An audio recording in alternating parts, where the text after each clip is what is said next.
Hello and welcome to the Modern Romantic Podcast, where we celebrate and inspire romanticism through passionate people doing incredible things.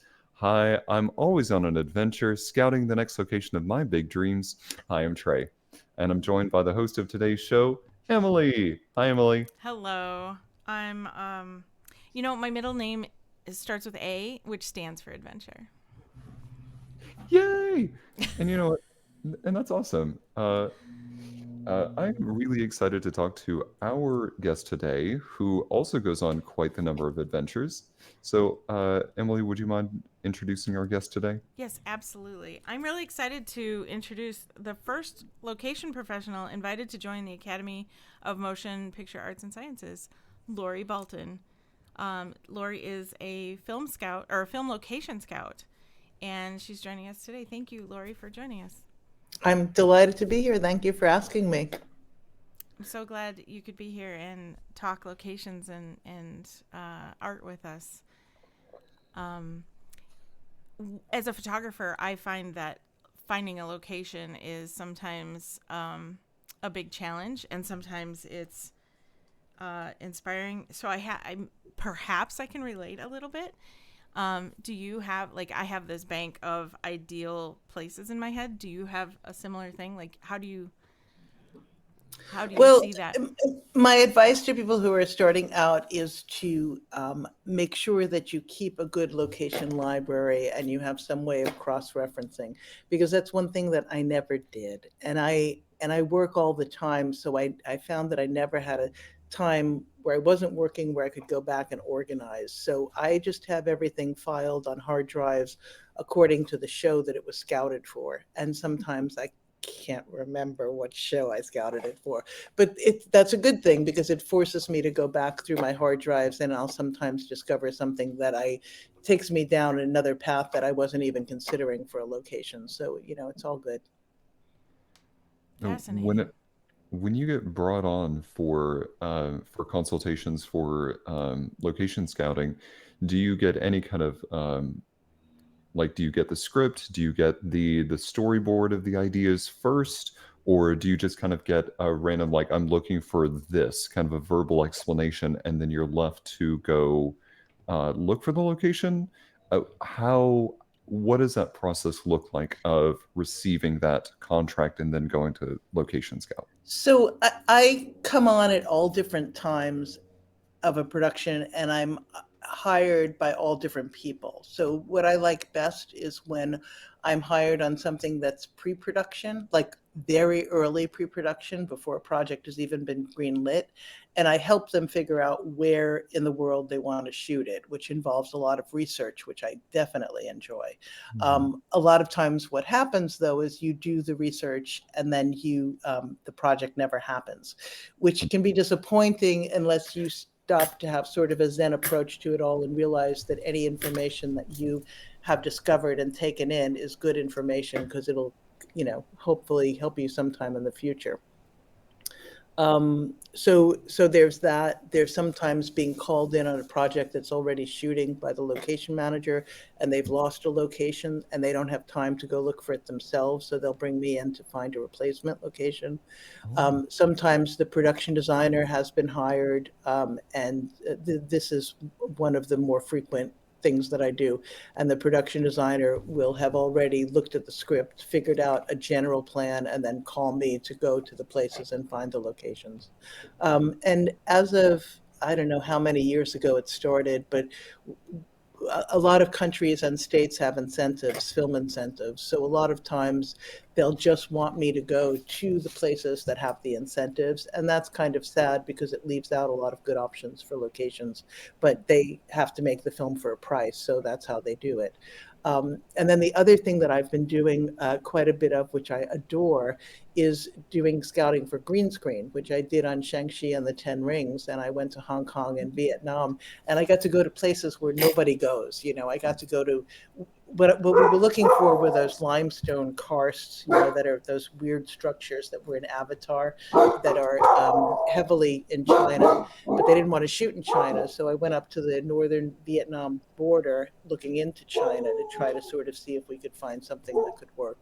Um, There Whoa. aren't any hotels there. There's no tourism there. You could never go there with a full shooting crew.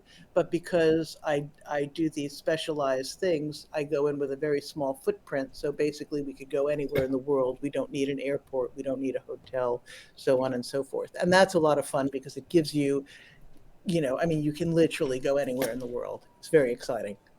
Yeah. I do have to imagine that the NDA for Shang-Chi was quite extensive.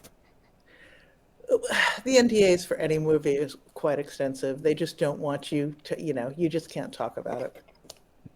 Makes sense. Yeah. We've heard of leaks and things that are, yeah, it can be disastrous. It can make or break something, especially with the internet today being so opinionated and everybody jumps to judging so quickly. I could see why having an NDA is, or at least not talking about it in advance, can be really important to, because you don't want to shoot the project in the foot before it's even been filmed. That's Exactly, but it's a little bit difficult in my position because, I feel that if I'm especially knocking on someone's door and asking to film in their house, I feel that I owe them, yeah, something, some kind of a description. And it's always interesting because you sign the NDA, but you can like kind of offhandedly mention that if they just go and look on IMDb Pro, they can actually get a little synopsis of it or whatever. It's usually, especially by the point that I'm scouting, there's usually some buzz about the project somewhere. So it's not like it's not out there anywhere. So if someone really wanted to find it, they could. sure. And then do you or will you do the location scouting for the second movie? Is that typically how that works? What do you mean for the second movie? It was a question from our chat. So maybe I don't know about if there's like a sequel or something. Oh, it depends. It depends upon whether I'm available because I frequently go from project to project to project, so I may not be available. I worked on two Pirates of the Caribbean. Um, I'm trying to think if I did any other sequels. No, that's really it. So sometimes you're just not available. And also, I've been really lucky. I'm not a big sequel, prequel kind of person, and I'm not a big superhero kind of person. And so I like the fact that I mostly work on movies that don't have prequels or sequels, that are standalone, movies. I think that I prefer that in general. And you've probably been all over the world then, huh? I've done my share of traveling. I, Yeah. I would like to do more, but the other thing that's a great perk to my job is that places want me to see what they look like so that I know and I can recommend them for movies. So I go on a lot of what's called familiarization trips. Okay. So for instance, last year was an extremely delightful year. I went to Scotland, I went to Saudi Arabia, I went to Namibia. It was a really great year for traveling. And when you go, they take you to not the touristy places. They take you to really see what their country is like. So you really get to see the culture and the country, and it's a wonderful experience. That sounds amazing. Um, for me, like when I think about taking a vacation and that is a chance for my brain to kind of step back away from whatever I've been working on. But when I work in the theater and I go to see other shows and things, sometimes I find it difficult to turn off my brain from like that analytical mode of the theater and analyzing that sort of thing. When you go on vacations, not for any kind of familiarization, just to kind of relax, do you find yourself having difficulty, or are you still kind of looking at, oh, this might be an interesting place to like do this project, or oh, this might be fun to bring this here? I don't know how to relax. It's always been a bit of a problem. So like even when I'm driving, my husband is constantly yelling at me because I drive like this, because I'm always craning my neck and looking to see what locations are around me, what does the top of that building look like? I can't quite see it. And he's like, watch the road, watch the road. So it's funny that you ask this because a client of mine had just very, very nicely given me a trip, and she wanted me to go to a beach and just chill out. And I thought about it, and it was like, that's not a I don't think so. So I ended up going with my daughter to Venice, Italy, and we had a great time. But we spent, and I'd never been to Venice, and I live in Venice, California, so it's something I've always wanted to do. So we spent the whole time walking and looking at things and taking pictures, and it was great. And my daughter probably would have, she knows how to relax when she's given the chance. She's not given the chance often enough. She probably would have preferred a beach, but we actually had a really good time. I so I, the thing is, work is not work for me. I truly love what I do. I love taking pictures. I love, anything that has a patina, anything that feels like it's trying to tell me some sort of a story. I like the idea of, seeing it and preserving it in some way so that I can remember it. And so to me, it's not work. And so just to travel anywhere is just a great opportunity. That sounds fabulous. Not the part where you can't turn it off, but I can. But it's relatable because But it's not bad. I mean, I don't want to yeah, turn it off. I mean, yeah, it's what truly brings me joy. So that's it's great. actually not a problem. That's kind of how it should be, really. I got lucky. Yeah, I Yeah. agree.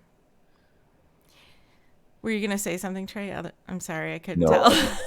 no, I've realized that I just have my mouth agape sometimes, and I'm not actually like thinking of something. So It's no, like please go ahead. drooling. uh, um. So one of I have an appreciation for locations, and I guess I probably a lot of people watch film and don't even think about it. But one particular instance for me was watching Game of Thrones.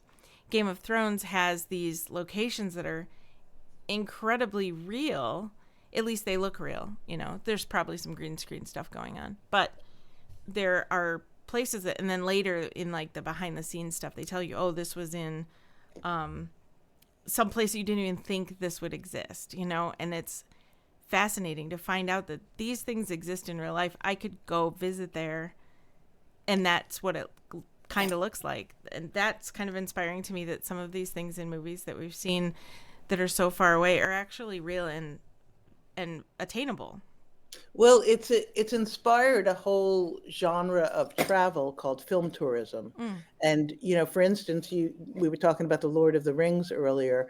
When I was in New Zealand, I mean, it's astounding. It's like Disneyland. They have these Lord of the Ring tours all over.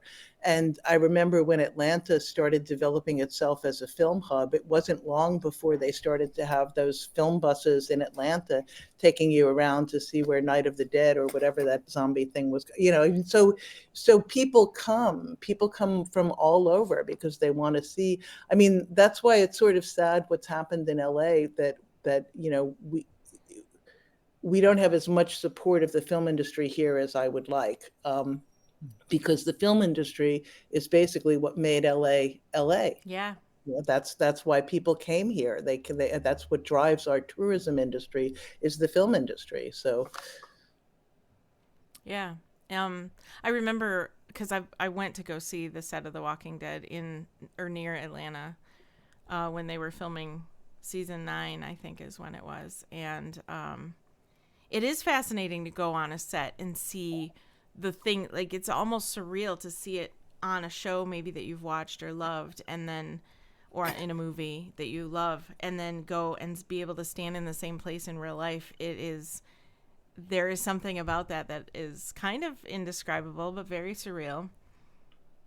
So I can relate to that, and I see how that would be appealing to people. Like you said, this film travel, uh, film tourism, or film set tourism, jetting. It's called set jetting. jetting, ooh. set jetting. I Yeah, but like. it's truly a whole industry. Mm-hmm. Do you have places that you? How do I ask this? When you get asked to go search for a place, I guess I'm wondering how that process starts. Do you get asked like, okay, we need a dark forest with lots of moss or something, and then you go, okay, let's look at Oregon, or well, like, how do you approach, and how does that process start? Well, it starts with me doing research, Okay. online, and Google Earth, it has been an incredibly invaluable tool. But as Mr. Monk would say, it's a blessing and a curse because anyone can use it. So, the problem with a lot of shows is you'll have a producer who thinks that they're helping, and they'll get on Google Earth and they'll go, well, I found it. Look here, look at this one, look at this one. And it's like, okay, can you give me 2 minutes to do my job and you go somewhere else and do your job? Because I feel like I have to hire an assistant just to follow up leads sometimes from the producers because they're the producers. I mean, they have an important voice in the film. You can't just ignore them. So, but they don't really, they're trying to be helpful, but they don't really understand what we do, and that it's not just a thing that we're looking for. There's a lot of different elements to it. So it's interesting because for years I worked as a location manager, and it wasn't until I was pregnant with my daughter that I decided to just focus on scouting, which was great, but also terrifying because at the time there was nobody else who was just scouting on features. In the commercial world, there were people who just worked as scouts, but not on features or television. And now there are a few people that do it, but it's a location manager is an interesting job because it involves both left brain and right brain. So when you manage, you take care of all of the logistics, but generally location managers also scout. So they'll start a project by scouting for the locations, and then they manage the locations once they find them. And the location manager, in my opinion, has the most difficult job on a film set because if anything can go wrong in any single department, no matter what it is, someone will find a way to trace it back to being the fault of the location manager. And if anything goes right, there's a long line of producers standing ahead of you to take credit for it. So it's the kind of job where you need to be strong enough in yourself and your own abilities not to need someone constantly patting you on the back because nobody is going to pat you on the back, Mm-hmm. so a location manager is a very, very difficult job. Location scouting also has its issues and problems, and it's stressful, but it's the hours I feel are more controllable. So as long as I know what I have to produce by the end of a certain amount of time, as long as I produce it, they don't care whether I'm staying up at 3 in the morning to put pictures together or whether I'm doing it between 6 and 7 p.m., whatever. Does a location manager then handle um are they on set during filming too then? Or Yeah, they and their department are on set all the time. They open the set, they close the set. There, and when I was doing that, people were like, "Oh, you have such a glamorous job," and I'm thinking, yeah, crawling around on my hands and knees, picking up cigarette butts with a flashlight, at 2 in the morning, very glamorous. yeah. Dropping, taking dripping bags of trash in my car to bring them to the dump, very glamorous. But our philosophy is that we always leave a location better than we find it, and that's what the location manager's responsibility is. I believe that's important. Oh, it's super important, and I hate it when I hear stories about. This is my favorite. How it's always you people, and it's like, whoa, whoa, whoa. Excuse me. You have never met me. You do not know me. Do not lump me in with you people. And I always tell people the negative stories. It's like when we played telephone when we were kids. The negative stories travel so much faster and farther, and they get embellished each step along the way where they're retold, where it's like a film crew came in and they burnt down my house. It's like, well, come on. How often does that really? It does happen. I do know stories, but it does not happen often because we are very dedicated to taking great care of the properties that we are entrusted with. So it's filming should really always be a win-win situation. We get a great location and somebody gets a fair amount of money for letting us do it. And for some people, it's also exciting to see their property on the screen. And for some places, like especially iconic places within cities or countries, it spurs tourism. So it's kind of the gift that keeps giving. And I think Yeah. it's good for the local economy and it's good for the bigger economy. So filming is. I'm very proud to be a part of it because I feel that I've done a lot of good with kind of helping direct where the money goes at different times. That's wonderful. Are Mhm. there specialties within location scouting, like people that specialize in um, like interior versus exterior or city versus country? No, but there are people who, I wish I could remember the name of the company. There's a company in the UK that specializes in extreme locations. Hmm. And those are, if you told me you wanted to drop me from a helicopter on skis to go and shoot something, I'd say hire somebody else because it's not me. I can't do that. I'm good, but I'm not that good. So there are people who are good photographers, good nature photographers who are significantly younger than me and significantly in better shape than me who do stuff like that.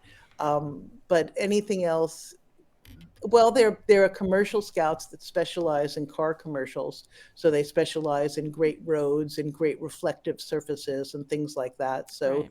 if you fall into a niche like that, you learn how to use and manipulate the pieces that you're offered. So, but I do a lot of everything. So I'm not. It's a, and I like that I'm exposed to a lot of different things. I like that every movie that I work on, like. On Dumbo, I was scouting for trains, and so trains are so fascinating because it's like its own little subgenre, and you meet these old codgers who know everything about trains. They call themselves foamers because they're like rabid about trains. And I learned so much about single gauge and the different parts of the train and what they do, and it was just fascinating to me. And that's what I really love about my job, that each movie I learn something completely different, and it just keeps you going. It's great. From That was my dog agreeing with me. Sorry. Clearly. um, one thing that is intriguing to me are these historical either dramas or documentaries or those sorts of things who are it is always so fascinating to think how much time and research went into finding places that will not show any anachronistic material in it.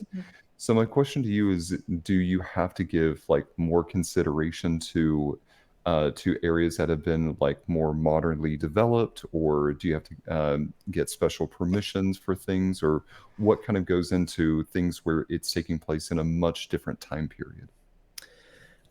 Well, they're getting harder and harder to work on, especially in bigger cities, because we're losing so many of our period locations.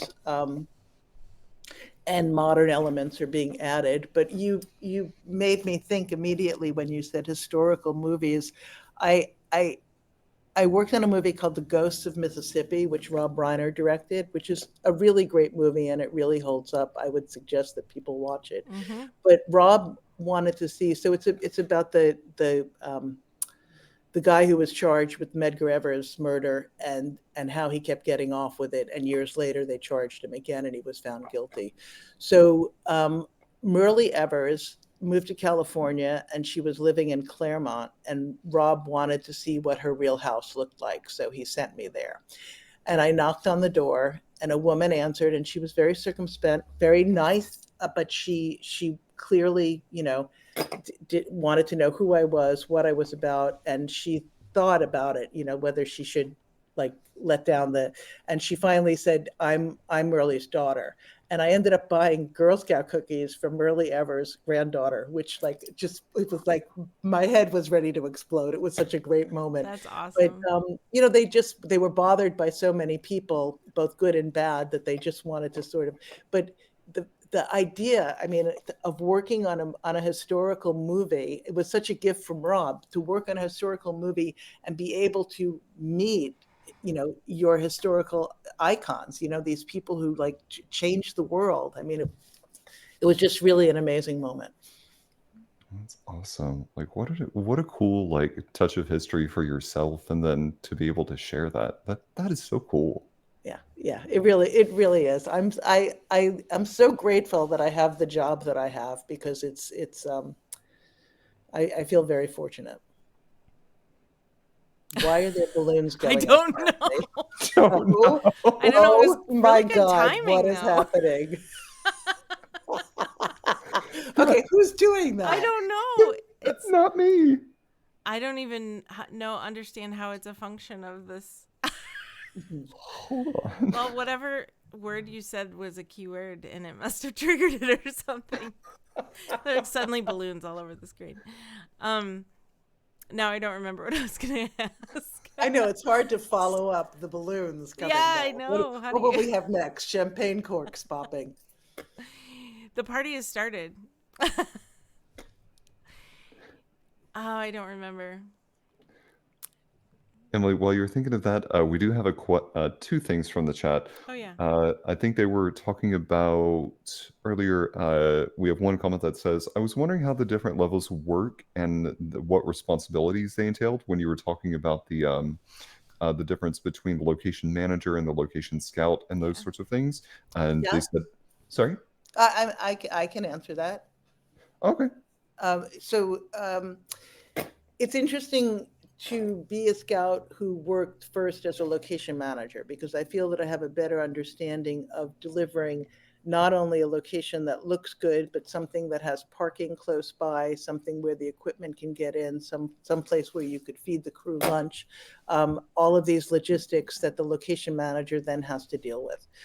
And the location manager, I sort of keep the location manager's responsibilities in the back of my head while I'm scouting. And then when I present my pictures, if there are anything if there's anything about the location that's going to make it a little bit difficult for the location crew, I can let them know and red flag things. The location manager is responsible ultimately for the negotiations. Sometimes I'm in a position where I need to do that, but I feel that the location manager is responsible for the overall budget for the department. So they really should be the ones that negotiate, because they know if they have a little extra money hidden somewhere where they can pay a little bit more, or if they really need to get it for a certain price, or, I guess that's a really big thing, is to know kind of ballpark what a location wants, so a location manager knows whether they can afford it in their budget or not. And if not, then we kick it upstairs to the adults and we ask them, is there more money somewhere to pay them, because this is going to be an expensive location, but we feel that visually it's worth it because it really lends so much to the script, and you'll see that money on the screen. So that's always a question. And then the location manager is responsible for, parking the trucks, getting the trucks in, fire department, permitting, which can be a real hassle depending upon where you're shooting, dealing with crazy neighbors, whatever. So, anything that you can possibly imagine will be a problem for the shooting company, it's on the location manager. Oh, wow. Yeah. So next time I work with one, I'll get them a box of chocolates and a handle of liquor. Got it. And some Valium as well. Be in order. The other question that we had from our chat is, how did you begin in this line of work? I kind of fell into it. I went to school at Cornell. My boyfriend that I met there moved to Boston. He was in a band, so I moved with him. I had no other real idea of what to do. When I got to Boston, I got my master's degree at BU. I worked there during the day and I went to school at night. They had a great tuition remission program. When I finished my master's degree in Boston, I started working. And I was production managing commercials mostly, and producing industrials. And I'd work on features whenever they came to town. But back then, I'm very old, back then they didn't come to town that often. So the first feature I worked on was something called Billy Galvin for American Playhouse. And I was the craft service person, which meant that when the crew is hot, I bring them something cold. When the crew is cold, I bring them something hot. It was a great first show because the crew was amazing. The director, John Gray, used to help me carry my coolers. I mean, it was really a team effort. We were all in it. And I remember at the wrap party, we came in under budget, and the producer walked around handing everybody $100 bills. It was just a really great movie. But I will say at one point I was, doing my craft service spread, and I had the cheesecake out, and someone came over and said, wow, I really love how you cut the cheesecake. And I wanted to take the knife and go, I have a master's degree. I can do things other than cut cheesecake. And of course I didn't. And I said, thank you very much. Can I get you some coffee to go with that cheesecake? And I think that at any level that you work in this business, or any business for that matter, the point is, even if it's your job to clean bathrooms, and I've cleaned more than my share of bathrooms, you do the best job you possibly can do, and you do it willingly, and you do it with a smile on your face, and eventually someone's going to notice. And that's kind of what happened to me. I just sort of kept going, doing different things, and then when I was finally asked to, if I wanted to work in locations, I figured, sure, I'll try it. And I knew I was home. I mean, I love the fact that it's a different problem every day, and you're solving different things, and I get to dress like this every day. And I love working in locations, and I loved being a location manager because you're really such an integral part of everything. But I much prefer working as a scout. It's really my passion. So worked out well for me to take the chance and focus on that little tiny niche, and here I am. What are some of your favorite places to go then? Uh, what do you mean, for work or Yeah. for? Well, it really is driven by the script, and a lot of times, like, I'll find pictures online, and they'll say, "Oh, okay, we're good. We don't need you anymore." And I'll try to argue, not that I'm arguing for them to send me there, arguing for a trip, but to let them see, well, you need to actually go and shoot these locations for the script, because you don't know, you're seeing this forest in a picture from up above that a drone took. You need to see it, what's from the bottom, and how it's going to.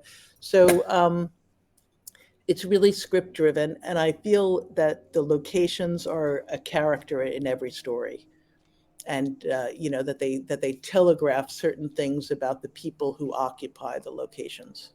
Mhm. And so I've been really lucky, um, I guess my whole career really, that I've worked with people who share my thought that filmmaking is a team sport, and everybody's allowed to contribute. And sometimes a great idea will come from the PA. It doesn't matter if it's a good idea; it's a good idea, and I like that kind of Yeah, collaboration. for sure. We do too. Um, I'm curious, like with the evolution of technology, you mentioned using things like Google Earth, like as part of your research to help get you started. But are there any other pieces of technology that you have used when you're scouting different locations? Okay, I have to confess, I'm a Luddite, and technology and I don't necessarily get along. I mean, it took me a long time to consider my computer as being more than a typewriter. I'm that kind of person. So I was one of the last people to go to a digital camera. And, people were always like, you're still shooting film? I liked shooting film. And I Mhm. used to joke, yeah, just a couple weeks ago, I was using a hammer and a chisel. But now that I'm shooting digital, of course, I love it, and I love that you can just shoot, shoot, shoot, shoot, shoot, and it gives you so many better options than you ever would have had with film. So finally, I get there, but I'm not one of the other thing is, I'm on a chat group called Localist, which has about 700 Los Angeles-based scouts and managers in it, and it's such a great group of people and such a great resource. And I usually wait for the guys to sell their equipment and buy the new stuff, and then I get their old stuff. So if and for me it works fine, and they're very much into knowing what the latest trends in technology are. So I just sort of, lag behind and pick up the crumbs. Honestly, I am kind of the same way in terms of my technology. This is like a 4-year-old phone at this point. I've had my same laptop for almost 12, 13 years. So, um, really, I use it until it breaks and until I need a new one, and then Yeah, I'll get I'm the something same way. new. Yeah. I mean, to me, it's all about the end product. And if you're getting the images that people like, then that's all you have to really worry about. How you get there is, it doesn't really matter as long as you're coming up with the work. And I had probably the nicest compliment I will ever have in my life came from the director of photography, John Schwartzman. I think he was on Seabiscuit, but I've had the pleasure of working with John on quite a few projects. And he pointed out to Gary Ross, the director, that everywhere they ultimately put the camera was exactly where I shot my location photos from. And Oh, I got to tell you, I mean, that it was such a great compliment, but it really said to me that I work in the proper way, because what I do is I don't just shoot a place. I read the script and I think about how the director might want to direct it, and you know, don't just walk in and shoot it, but walk around for a while and sort of get the feel of the location and shoot it in a way that you present it for the particular scenes that you're shooting it for.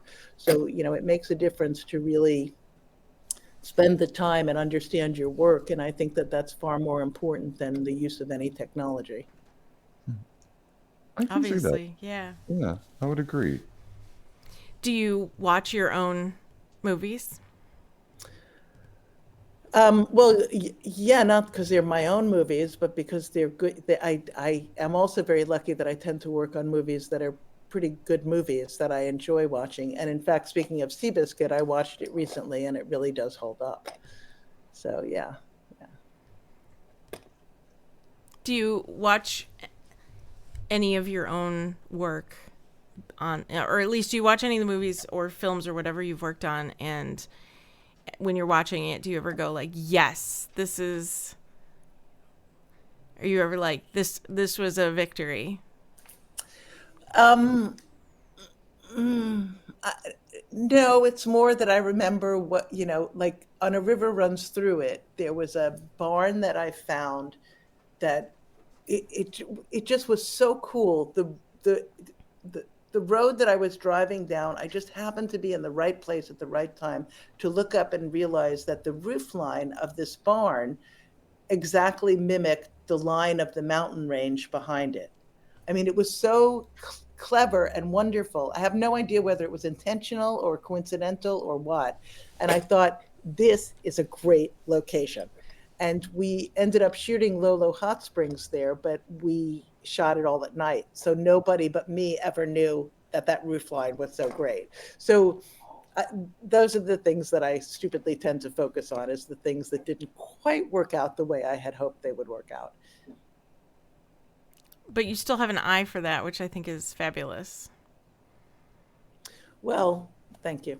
I mean, again, I don't really know what that necessarily means. That when people tell me I have an eye, but I like what I do, and I think that that sort of feeds into it a bit, maybe. Yeah. What is, from the chat, we have a question. What is the most exotic location you have visited for a shoot? Um, well, if you link them all together, it was probably on Jungle Cruise, which I actually avoided seeing for a long time. And when I saw it, it's actually a cute movie. So, and I have to say, I will admit, I like the Rock, and I can watch Emily Blunt in anything. Mm-hmm. But I scouted for 2 months on the Amazon River. I went from one end to the other of the Wow. Amazon River. It was the most incredible 2 months of my life. It was really great. And you're sitting there in a boat and some guys paddling you down the Amazon, and you're thinking, how did I end up here? And they're paying me for this. It was just wild. So, but what happened was they ended up using a lot of my stuff for research and to use in the art department, but they didn't go to most of the locations that I had scouted. They ended up in one place in Brazil, Hmm. and the rest of it ended up being, effects on stage. But still, it was great too. And that's another thing that I'm very fortunate at, because I'll come in on the part of early production when everybody's in love with each other and there's a big budget and everything's going to be great about this movie. So they send me to great places and they're all looking at these wonderful ideas. And then slowly the budget starts shrinking, right? And reality hits, and then I go on to the next project, and they meanwhile have to make things work and end up moving a lot of stuff to stage that they had all of these, grand hopes for, that it was going to be wonderful locations, and it ends up not being so. But yeah, I would say that trip on the Amazon was pretty amazing. That sounds amazing. Well, Emily, time to go to the Amazon. Let's just We've go got, have a. We've got a podcast to do on the Amazon. just add it to the list. Um, in terms of like projects, because you have these very distinctive memories when it comes to the photo shoots that you, or I'm sorry, not photo shoots, the location shoots that you've done or the scouting that you've done. Is there a place that you have gone that you have just gone that your breath has just been taken away and goes, "Oh, this is so great. I don't know if I can use it for movie or something, but this place is just fantastic." I would say Namibia. Yeah. Ooh. I It was an incredible trip, and there's that place Sosufle, which I'm sure you've seen pictures of. It's like bright orange sand dunes with dead trees, and the trees are hundreds of years old, and they're still standing because it's so dry. They're not deteriorating. Um, just absolutely mind-blowingly amazing. So yeah, that would be one place for sure. Wow. It sounds kind of otherworldly. It definitely was otherworldly. Yeah, it was really great, and we did a lot of helicopter scouting on that, which was fun too, to be able to a cover more ground, and b see what things look like from the air. That's neat. Do Mm. you I lost it. My apologies. All right, well, I'll fill in this gap with saying, I was saying about the places that I had traveled to last Mhm. year on fam trips, and I Mhm. forgot to mention actually one of my favorite fam trips ever was to the Baltic states, and in particular to Lithuania. I am 100% Lithuanian. Oh. My all four grandparents came from Lithuania, and before we were on the actual fam trip, the Lithuanian Film Commission helped me make arrangements to go to the village where my family was from, and it Oh. was it was absolutely amazing. I actually met a living relative, and it was it was, I mean, I was speechless. It was really a great, fabulous trip. Wow.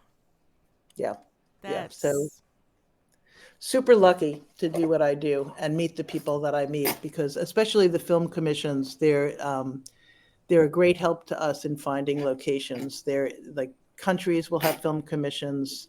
Each state has a film commission, and they're super helpful with providing information to us when we go out and start researching, scouting. that's really great that exists. I guess a lot Oh of yeah. people probably don't even think that these things exist when they're just enjoying a movie or, you know.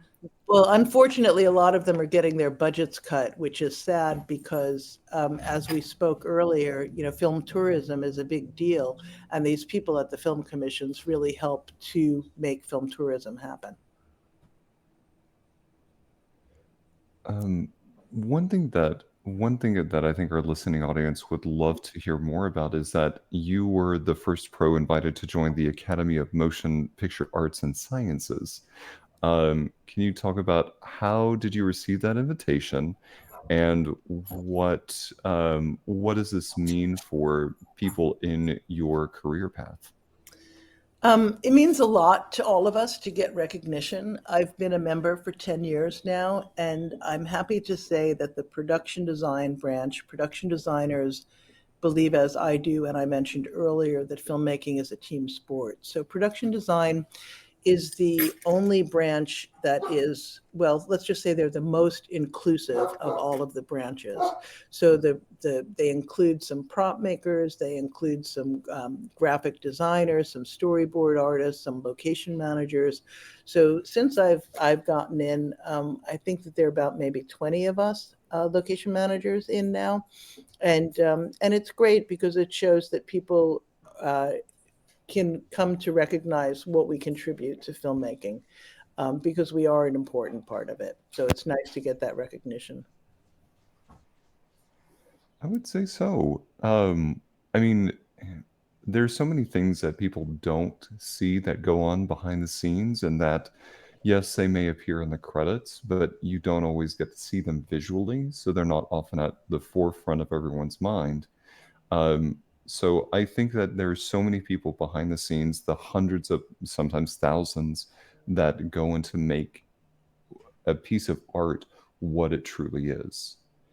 Also, we have someone in our chat here. Melissa is saying, hello, cousin. I was just wondering whether I could say, look, my cousin Melissa just said hello to me. And I was like, I don't know. Should I mention that? Can I mention that? Yeah, Hi, of Melissa. course. Absolutely. Hi, Melissa. Hi, Melissa. Thank you for joining us. And thank you, Melissa, for joining us, because you're helping to make this podcast an incredible experience for people, as along with Lori. Yeah, thanks for being here. Yeah.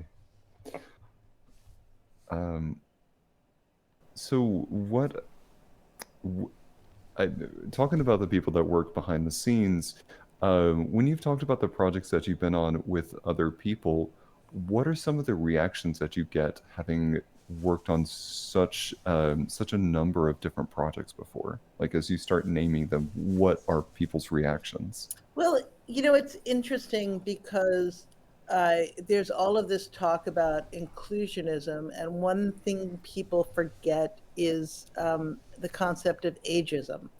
And I turn 65 next year, and I have no desire whatsoever to retire because I love doing what I do. And if people are going to pay me to fly around and shoot pictures of great places, why would I possibly say no to that?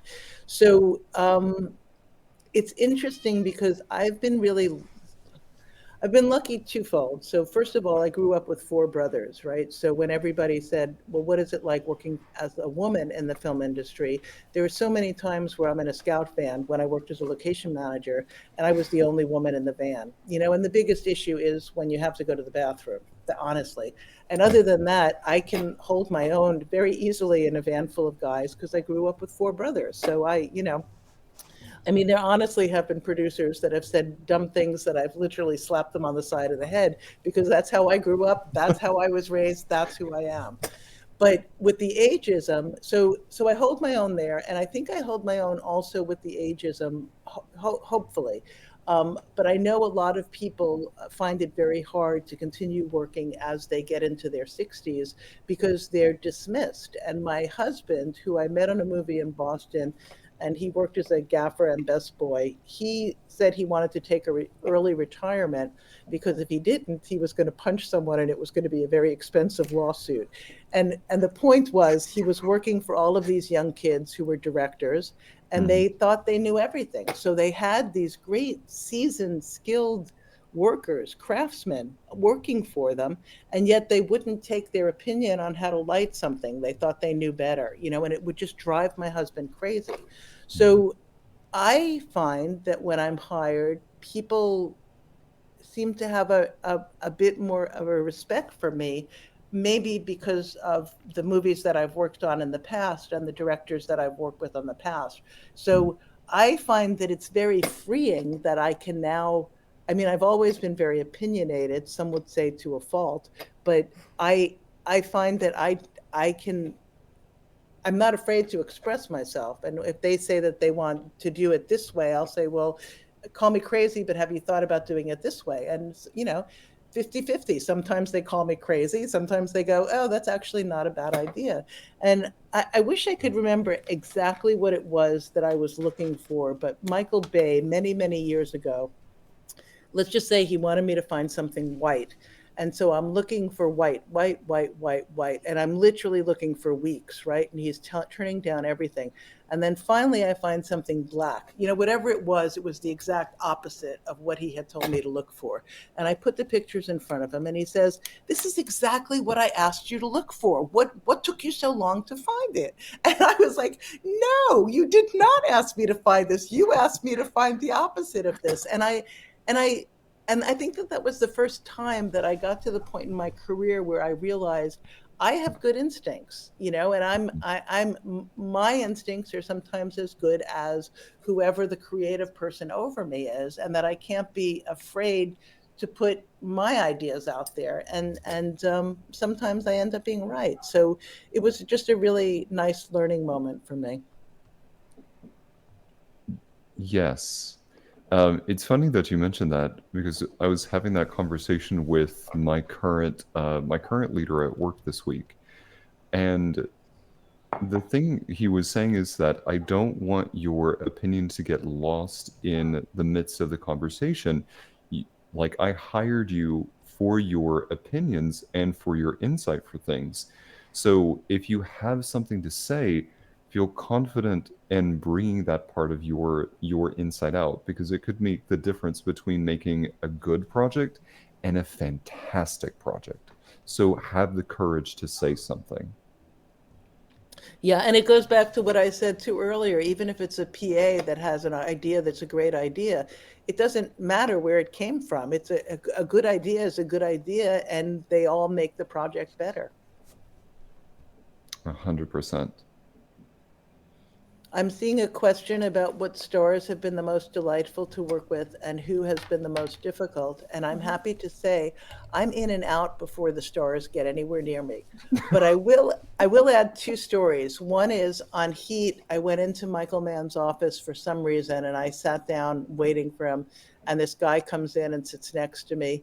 And it was like a wave just knocked me over. I mean, I don't know what it was. And I look up, like, what is who is it? Was Al Pacino, and it was bizarre. I mean, it was like he was like just giving off this, I don't know what, but he had like this aura around him. It was amazing.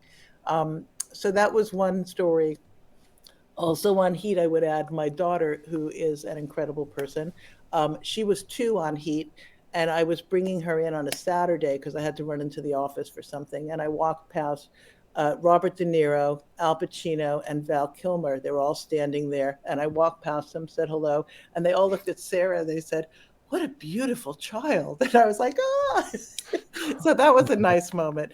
And then my other story was on Witches of Eastwick. I was in the office, and Michelle Pfeiffer called to see if someone could go and buy her kitty litter.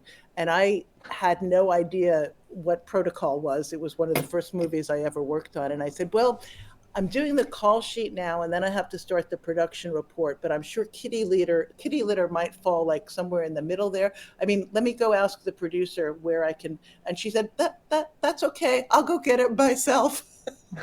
And so that was my big story with Michelle Pfeiffer. But other than that, I have nothing to do with the actors, and I think it's I'm probably better off for it.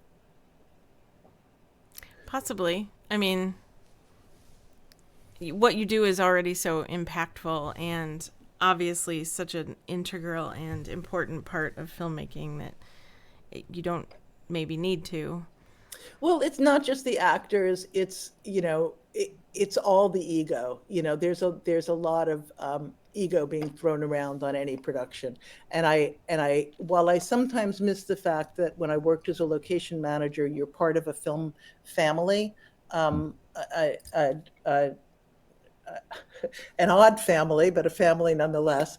And I kind of miss that sometimes, but mostly I'm extremely grateful that I work by myself and I don't have to deal with all of the ego and all of I just go, here's what you have to do, go and do it. One other question from the chat was, does anyone actually say thank you for the important role that you do play? I have been very lucky to work with a lot of people who do actually, and I would say yes, I have been acknowledged and I have been thanked for my role in things. Excellent. Well, thank you from us too. Yeah. I Why, mean, thank you.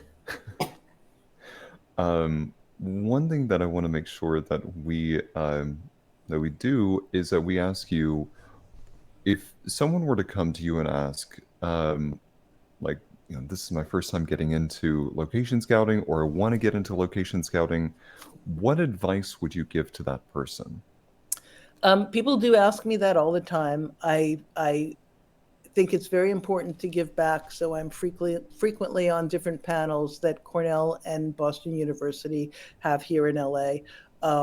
When for people who are trying to break into the film business, I I'm not, I'm fine with giving my information out. My email address is lori@loribalton.com.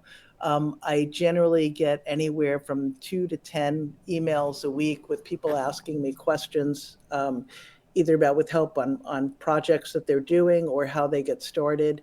I didn't know anybody, and people helped me along the way. So I'm happy to always help people and give them advice. However, I would say this, that I'm very happy to be at this end of the arc of my career as opposed to just starting, because the film business has changed so much. And right now it's kind of floundering. I mean, I was very fortunate to keep working through the two strikes, the Writers Guild and the actors. And the Writers Guild, I was working on Moana, which didn't need a writer because it was based on the animated version, and then that shut down as soon as the actors went on strike. But then I started doing research for projects that were coming up. Um, but this whole idea with the streaming and who knows where it's going to go? Who knows if the IA and the Teamsters are going to go out on strike? And I'm a Teamster. It's Are people still going to the movies? I mean, it was great that what Barbie and Oppenheimer did this summer, that people actually went and saw. But I don't know. I mean, there's so many different ways to watch product that I don't know. I don't know where it's going to end up. So it's kind of a brave new world that everybody's going into, and I don't know that the model that I was fortunate enough to work with still exists. I mean, I had an incredible run of a career with working with incredible people and making incredible products, that I don't know if that's going to be an option for anyone going into the future. So I'm happy to help wherever I can, but I, I would advise someone to get into more of the visual effects, and that sort of thing going forward, possibly. Although I do believe that actors really need a location because they want to interact with the location, and that locations are always going to be needed. I don't know if they're going to need as many of them, depending upon how they end up using them. Right. Well, that makes sense. I think my last question for you is, in terms of inspiration, where do you pull your inspiration from?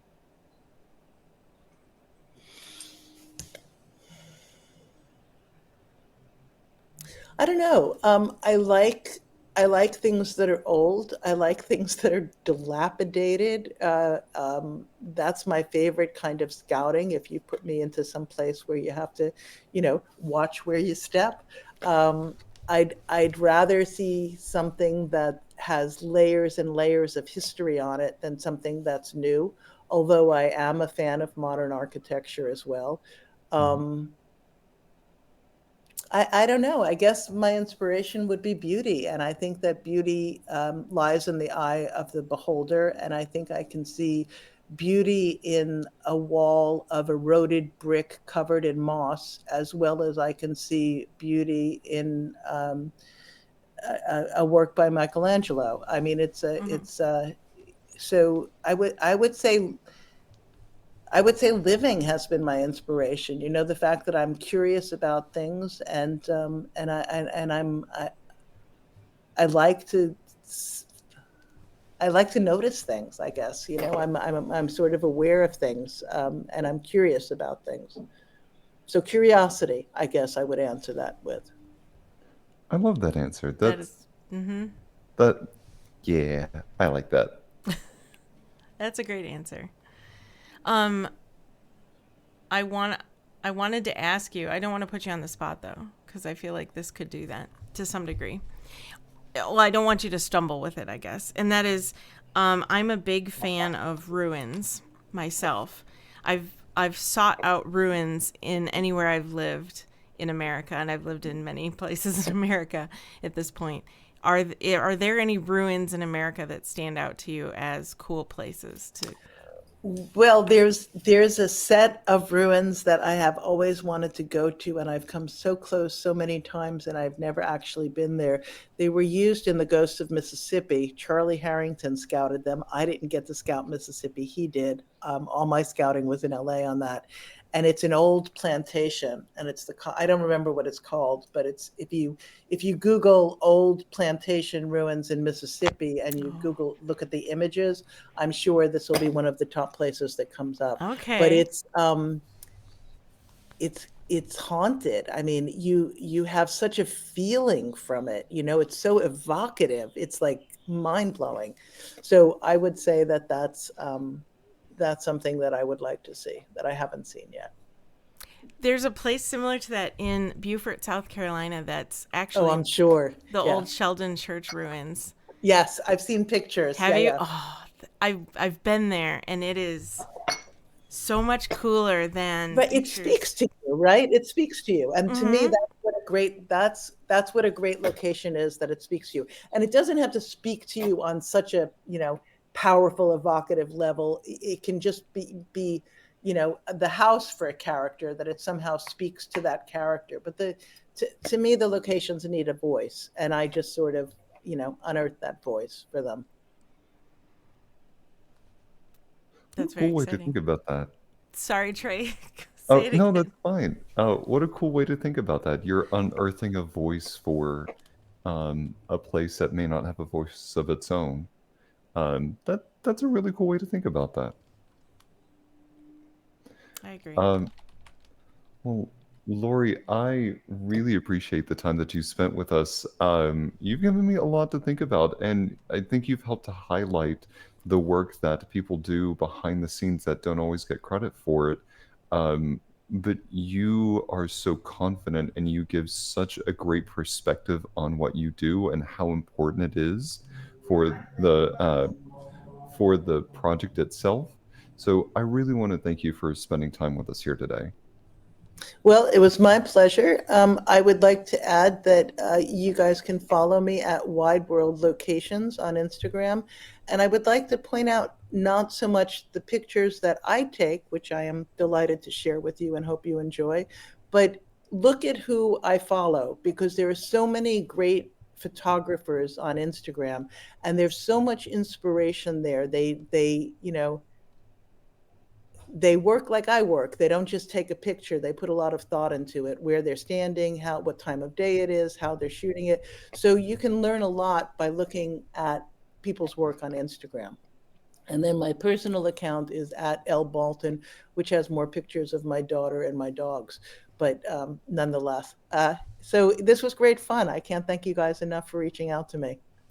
Thank you. And where everybody go follow right now on Instagram, Wide World Locations and L Balton.